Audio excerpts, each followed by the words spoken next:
कभी सोचा है कि दिव्य प्रेम का मार्ग आखिर होता कैसा है? देखिए, ये कोई मंजिल नहीं है, बल्कि ये तो एक पूरी यात्रा है। एक ऐसा रास्ता जिसके अपने कुछ नियम हैं, कुछ अनुशासन हैं, और सबसे जरूरी, इसकी एक बहुत ही साफ शुरुआत है। तो चलिए, इस विश्लेषण में हम इसी रास्ते को समझने की कोशिश करते हैं।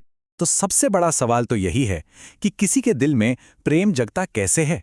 क्या ये बस यूं ही हो जाता है किस्मत से, या फिर इसे साधना से, कोशिश करके जगाया जा सकता है? क्या कोई तरीका है इसे पाने का? स्रोत की माने तो ये कोई रहस्य नहीं है, बल्कि कुछ पक्के अभ्यासों का नतीजा है। ठीक है, तो चलिए इसमें थोड़ा और गहरा उतरते हैं। अगर दिव्य प्रेम के रास्ते पर चलना है तो सबसे पहला और सबसे जरूरी कदम है भक्तों का संग। इसे बाकी सभी चीजों की नींव माना गया है। इसके बिना समझ लीजिए कि आगे की यात्रा लगभग नामुमकिन है। स्रोत में ये बात बिल्कुल साफ साफ कही गई है। रे मन रसिकन संग बिन रंच न उपजे प्रेम।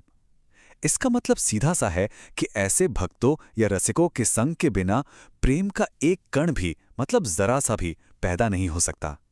ये वो जमीन है जिस पर बाकी सब कुछ खड़ा होगा। अच्छा, तो इससे एक सवाल तो मन में आता ही है, ये रसिक हैं कौन? एक सच्चे भक्त की आखिर पहचान क्या है? अगर उनका साथ इतना ही जरूरी है तो हमें ये जानना ही होगा कि उन्हें पहचाने कैसे। चलिए देखते हैं कि स्रोत हमें इसकी क्या परिभाषा देता है। तो एक रसिक वो महान आत्मा है जो सिर्फ और सिर्फ परमात्मा के प्रेम में ही डूबी हुई है। जरा सोचकर देखिए, उनका हर एक पल, उनकी हर एक सोच बस परमात्मा को सुख पहुंचाने के भाव से भरी होती है। वो प्रेम का एक चलता फिरता रूप है।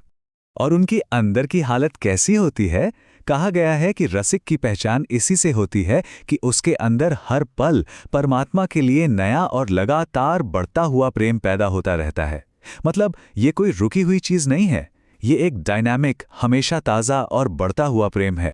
तो रसिकों के संग की नींव तो बन गई।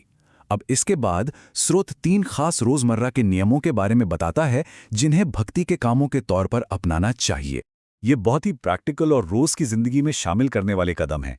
पहला, वृंदावन की पवित्र रज का सेवन।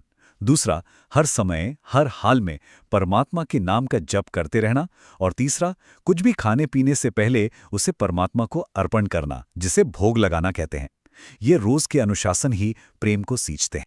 इन रूल्स के नियमों के अलावा 2 और अनुशासन हैं जो इस यात्रा के लिए हमारी कमिटमेंट को और भी मजबूत बनाते हैं। चौथा नियम है भक्ति का एक पक्का संकल्प या व्रत लेना। मतलब एक अंदरूनी फैसला कि बस यही रास्ता मेरा सब कुछ है। और 5वां, रोज चरणामृत का पान करना, जो एक बहुत ही सरल लेकिन गहरा अनुष्ठान है। तो कुल मिलाकर ये 5 नियम हो गए और रसिकों के संग को मिला के कुल 6 अभ्यास हो जाते हैं।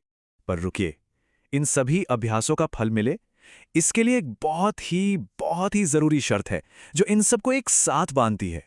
और वो शर्त है लगातार करते रहना।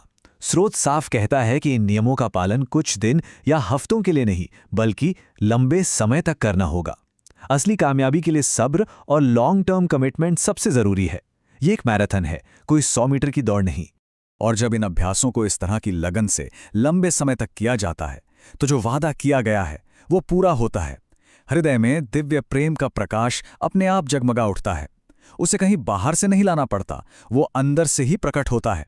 तो हमने देखा कि दिव्य प्रेम का मार्ग भक्तों के संग से शुरू होता है, रोज के अभ्यासों से मजबूत होता है और इसे लंबे समय तक निभाने की जरूरत है।